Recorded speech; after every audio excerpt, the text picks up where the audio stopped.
얼굴이 붉어지는 안면홍조. 오늘은 안면홍조를 일으키는 대표적인 질환 3가지에 대해서 알아볼까 합니다. 첫 번째, 주사입니다. 주사는 얼굴에 발생하는 만성적인 충혈성 질환이죠.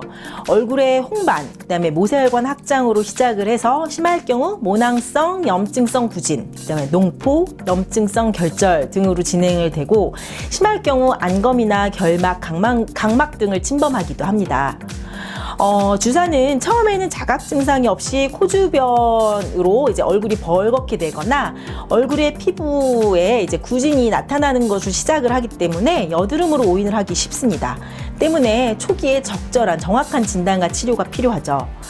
간혹 주사가 아닌 피부 질환에 스테로이드 연고를 사용한 후에 발생하는 스테로이드성 주사도 있기 때문에 피부에 스테로이드 외용제는 꼭 신중하게 사용을 해야 합니다. 주사는 난치성 질환으로 성공적인 치료가 잘 안 된다고 알려져 있는데 대부분 발병 초기에 정확한 진단이 행해지지 않고 이제 항생제나 메트로니다졸이나 스테로이드 외용제 등등을 사용하면서 이제 호전되는 듯 하다가 점차 약물에 반응하지 않게 되는 만성화 단계로 진행이 되기 때문입니다. 따라서 주사로 인한 안면홍조라면요. 정확한 초기 진단 그리고 피부호흡 건강법 치료가 잘 행해지면 예후가 좋습니다. 안면홍조를 일으키는 질환 2번째, 갱년기 증상으로 인한 안면홍조입니다. 여성의 폐경 전후로 발생하는 대표적인 갱년기 증상은 발열, 발한, 안면홍조죠. 갱년기에 이러한 증상이 발생하는 기전을 설명하자면 이제 폐경으로 인해 난소에서 여성 호르몬의 생산이 감소하게 되면 이제 에스트로겐의 감소가 되면 이제 시상하부에 영향을 주고요. 시상하부에서 체온 조절 기능이 어그러져서 이제 이런 증상이 생긴다고 얘기를 합니다. 체온이 떨어지지 않았는데도 시상하부에서 몸이 춥다고 신호를 보내서 발열을 내고 발한하고 혈관 확장을 일으켜서 안면홍조를 유발한다는 것이죠. 때문에 갱년기 안면홍조의 서양의학적인 치료법은 에스트로겐을 공급하는 것입니다. 여성 호르몬 제제를 이제 복약을 해서 외부에서 여성 호르몬을 공급함으로써 폐경이 안 된 것처럼 인위적으로 여성 호르몬을 유지할 수 있도록 하는 거죠. 물론 체질에 따라 호르몬 요법이 득이 많은 체질도 있지만요. 여성이 노화가 되고 폐경으로 인해서 여성 호르몬이 생성이 안 되는 것 자체가 자연스러운 인체의 섭리인데 이때 외부에서 여성 호르몬을 쭉 공급해서 폐경이 안 된 것처럼 하는 방법은 인체의 규칙을 깨는 것이라고 볼 수 있겠죠. 그렇기 때문에 또 다른 문제를 유발할 수 있습니다. 간혹 호르몬 요법으로 유방암이나 자궁암 등등의 발병률이 높아진다는 것이 이에 해당하죠. 안면홍조를 일으키는 질환 3번째, 자율신경계 불균형으로 인한 안면홍조입니다. 주로 안면홍조를 일으킬 만한 피부 질환이나 기저질환이 없을 때 자율신경계의 불균형으로 안면홍조가 일어난다라고 표현을 하죠. 대표적인 증상이 주변 온도 변화에 민감하게 얼굴이 벌겋게 달아오르거나 조금만 긴장하거나 스트레스를 받아도 혹은 이제 얼굴이 붉어질 만한 상황이 아닌데도 예민하게 얼굴이 붉어지는 경우입니다.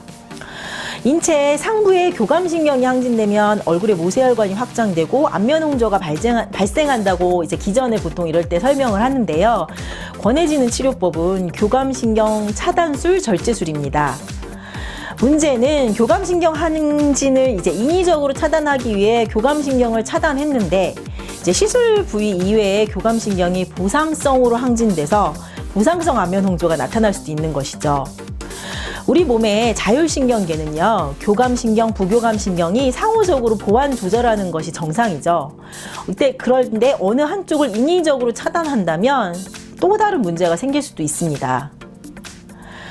안면홍조, 크게 피부 질환으로 인한 안면홍조와 인체의 균형이 깨지면서 발생하는 안면홍조를 나눌 수 있습니다. 피부 질환으로 인한 안면홍조의 대표적인 질환인 주사는 충혈성 질환으로 혈액이 안면부로 비정상적으로 몰리고 염증이 발생하는 원인을 해결한다면 치료하고 안면홍조를 개선할 수 있습니다.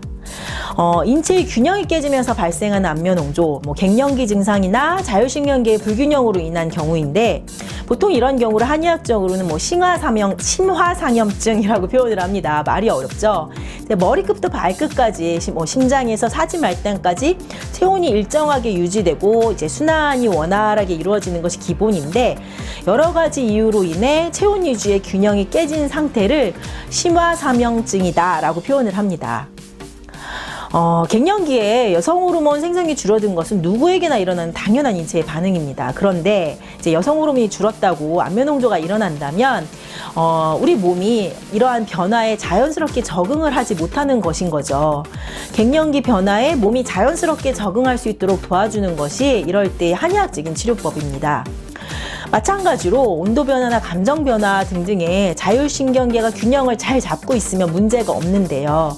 교감신경이 항진된다면 항진된 교감신경을 차단시켜 줄 것이 아니라 온도 변화, 감정 변화, 환경 변화에 교감신경, 부교감신경이 균형을 잡을 수 있도록 도와주는 것이 한의학적인 치료법이겠죠. 안면 홍조를 일으키는 대표적인 질환, 주사, 갱년기, 자율신경계의 불균형, 정확한 진단과 인체의 균형을 바로 잡아주는 피부호흡 건강법이 필요합니다.